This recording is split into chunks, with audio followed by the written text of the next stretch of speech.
अब आप टीचर हैं तो क्लास के साथ अटेंडेंस, टाइम टेबल, टेस्ट वगैरह पे टाइम तो देना ही होगा ना। जरूरी नहीं है, क्योंकि टीचमेंट बनाता है आपकी क्लास को असली डिजिटल और ऑटोमेट कर देता है ये सारे काम। इसलिए तो कहते हैं कि टीचमेंट पे टीचिंग आसान है। आज ही डाउनलोड करें टीचमेंट। हेलो फ्रेंड्स, तो स्वागत है आप सबका अपने यूट्यूब चैनल ACT019 पर। तो गाइस, आपके जो फाइनल एग्ज़ाम है, अभी 10-12 के फाइनल एग्ज़ाम चल रहे हैं। इसके बाद आपके कक्षा 9वीं और 11वीं के जो फाइनल एग्ज़ाम है जो चालू हो जाएंगे, यानी कि जो करीब करीब आपके सर पर ही हैं एग्ज़ाम। तो आपको पता है यह है कि आपकी प्रश्न बैंक आपके लिए कितना इंपॉर्टेंट है, जो उसमें से आपको 100% वेटेज आपको जो है पूरे प्रश्न बैंक में से देखने को मिलेगा। तो इसलिए आपको पता है कि प्रश्न बैंक को सॉल्व करना कितना जरूरी है। बस इसी क्रम में मैं आपको आज कक्षा 9वीं विषय सामाजिक विज्ञान का जो मैं आपको प्रश्न पत्र जो है प्रश्न बैंक में सॉल्व करवा रहा हूँ। आपको चैप्टर को सॉल्व करते आपका इस क्वेश्चन इसमें से जितने नंबर्स का आता है आपका 100% मार्क्स जो है सिक्योर हो जाएंगे, यानी कि आपके पूरे मार्क्स जो है कवर हो जाएंगे, कहीं नहीं जाएंगे। तो बस आपको 5 मिनट का वीडियो देखना है और आपके सारे जो एग्जाम में से जितने क्वेश्चन आएंगे सारे कवर हो जाएंगे और आपका पेपर बहुत ही अच्छा जाएगा। चलिएगा शुरू करते हैं वीडियो को। अगर आप हमारे चैनल पर नए हैं तो चैनल को सब्सक्राइब जरूर कर दीजिएगा और इस सब्जेक्ट्स की जो पहले की वीडियो हैं उन चैनल की हमारे चैनल पर रखी हुई हैं, आप उनको अच्छे से देख लीजिएगा और समझ लीजिएगा। चलिएगा शुरू करते हैं वीडियो को। तो गाइस, आज मैं आपको सॉल्व करवाने वाला हूँ वो है अध्याय 3 अब्बा इसका नाम है। तो आप इसको सॉल्व कर देते हैं। पहले 2 अध्याय की वीडियोस हमारे चैनल पर हैं, आप उनको देख लीजिएगा। तो पहला क्वेश्चन है, सही विकल्प चुनकर आपको बताना है। इसमें मैं आपको बता देता हूँ कि आंसर्स क्या क्या है। विश्व की सबसे बड़ी अब्बा द्रोण नदी कौन सी है? तो इसका आंसर है आपका अमेजन नदी है। ऑप्शन 3, गंगा नदी का उद्गम स्थल आपको बताना तो वह गंगोत्री है। सिंधु जल समझौता किन देशों के मध्य हुआ है? तो वह आंसर है भारत और पाकिस्तान के बीच। और नदी अपने मार्ग के अंत में क्या निर्मित करती है? तो ये आप सबको पता ही है कि ये आपको जो है डेल्टा निर्मित करती है, डेल्टा या जॉर्डनद मुख जिसको हम कहते हैं, तो वह निर्मित करती है। ब्रह्मपुत्र नदी को तिब्बत में क्या कहते हैं? तो ये आपको पता होगा, ये इसको हम सांगपो कहते हैं। ब्रह्मपुत्र नदी को तिब्बत में सांगपो कहते हैं वो लोग। तो इसी बात पर आपको ये प्रश्न बैंक जो है उसके पहला पार्ट जो है सही विकल्प चुनकर जो उनको सॉल्व हो चुका है। अब हम दूसरी पार्ट पर आते हैं जिसमें रिक्त स्थानों की पूर्ति आपको करना है। तो ब्रह्मपुत्र नदी भारत के ब्लैंक राज्यों में सर्वप्रथम प्रदेश करती है। किस राज्य में?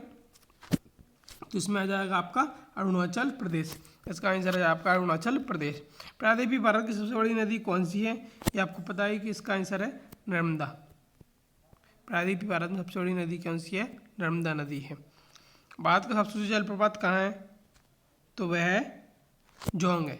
भारत का सबसे ऊंचा जलप्रपात जोंग, जोंग इस तरह लिखना है। एक विशाल नदी बाढ़ वाले क्षेत्र में कटकर सीधे प्रवाहित होती है, तब किसका निर्माण होता है? तो इसका आंसर है आपका गोखुर। इसका आंसर है गोखुर, तब गोखुर का निर्माण होता है। नेक्स्ट आपका भारत की सबसे बड़ी मीठे पानी की झील कौन सी है? तो ये इसका आंसर है बूलर झील। बूलर झील। नेक्स्ट है, ब्रह्मपुत्र को बांग्लादेश में क्या कहा जाता है? इसका आंसर है जमुना। जमुना। ये आपके फिल इन द ब्लैंक्स भी हो गए हैं, आप उनको अच्छे से कर लीजिएगा। अब आते हैं, हम एक शब्द में उत्तर देना है आपको। तो पहला है, किस नदी को दक्षिण की गंगा कहा जाता है? दक्षिण गंगा किस नदी को कहा जाता है? वह आंसर है गोदावरी। क्या आंसर है गाइस? गोदावरी। सिंधु जल समझौता कब हुआ था? इसका आंसर है 1960 में हुआ था। नर्मदा नदी का उद्गम स्थल तो वह आपको पता है कि अमरकंटक है। विश्व की सबसे बड़े डेल्टा का नाम बताना है, तो यह है सुंदरबन डेल्टा भारत का। ताप्ती नदी के उद्गम स्थल का नाम बताना। ताप्ती नदी का उद्गम स्थल है सतपुड़ा पर्वत। अब है झील किसे कहते हैं? तो वह है बड़े आकार की झील को झील कहते हैं। नेक्स्ट है, गंगा नदी की कुल लंबाई कितने किलोमीटर है? तो यह है 2500 किलोमीटर। ध्यान रखिएगा इस 2500 किलोमीटर। गंगा नदी एक्शन प्लान कब शुरू हुआ था? तो ये उसका आंसर है 1985 में। देवप्रयाग में गंगा नदी से कौन सी नदी मिलती है? तो यह है अलकनंदा। इस प्रकार से गाइस आपको एक शब्द में उत्तर आपके जो है पूरे हो चुके हैं। आपको सत्य और असत्य बताना है। तो पहला क्वेश्चन है, विश्व के अधिकतर मरुस्थल उपोष्ण कटिबंध के महाद्वीपों में पश्चिम किनारे पर पाए जाते हैं क्या? तो इसका आंसर है आपका सही। भारतीय अपतंत्र 3 वर्गों में विभाजित है, तो ये गलत है। हिमालय पर्वत को औसत ऊंचाई 8,000 मीटर है, तो ये भी गलत है, आपको पता है। अब है, नदी अपनी वृद्धावस्था में डेल्टा का निर्माण करती है क्या? तो इसका आंसर है सही। पृथ्वी की घूर्णन गति के कारण उत्पन्न आभासी बल कोरियोलिस बल कहला जाता है, तो यह भी सही है। अब आपका है, गंगा नदी की सहायक नदी है क्या? पेनगंगा जो गंगा नदी सहायक नदी है, तो वह गलत है। जेट धाराएं समताप मंडल में अत्यधिक ऊंचाई पर चलती हैं क्या? तो इसका आंसर है आपका असत्य।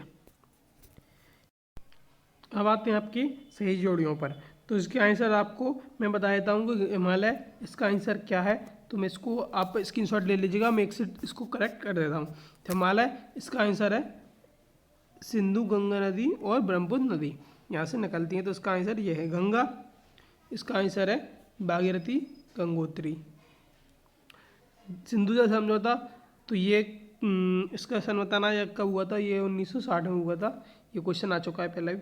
ब्रह्मपुत्र नदी, तो इसका आंसर है सांगपो, इसे तिब्बत में सांगपो कहते हैं। दक्षिण गंगा, तो इसकी क्या आंसर है? इसका आंसर है गोदावरी नदी। और गंगा नदी एक्शन प्लान कब बना था? ये 1985 में बना था। उस प्रकार से आप इसका स्क्रीनशॉट ले लीजिए। अब आते हैं हम इसके इंपॉर्टेंट क्वेश्चन पर, जो आपको बहुत ही अच्छे तरीके से कर लेना है गाइस। तो पहला क्वेश्चन है, बागरान नागल परियोजना क्या है? दूसरा क्वेश्चन है, पश्चिम बंगाल का शोक किस नदी को कहा जाता है, क्यों कहा जाता है?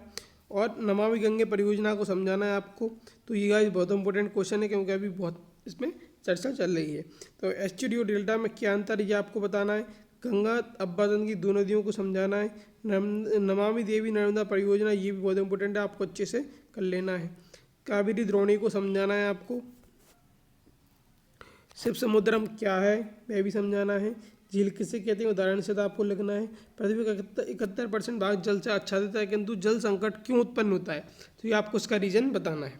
नदी प्रदूषण का रोकने का उपाय बताना है आपको।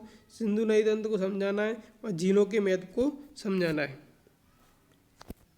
इसमें है राष्ट्रीय नदी संरक्षण योजना क्या है, वो समझाना है आपको।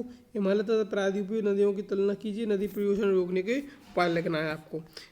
इस प्रकार से आपके ये क्वेश्चन हो सके। इसमें सभी क्वेश्चन मिक्स थे, तो इसमें आपको बुक में जितना भी दिया गया है उतना सारा करना है। ये नहीं कि आप 2 नंबर के हिसाब से कर लें या 3 नंबर के, तो वह कितने भी नंबर्स का आ सकता है, तो आपको अच्छे से तैयारी करना है।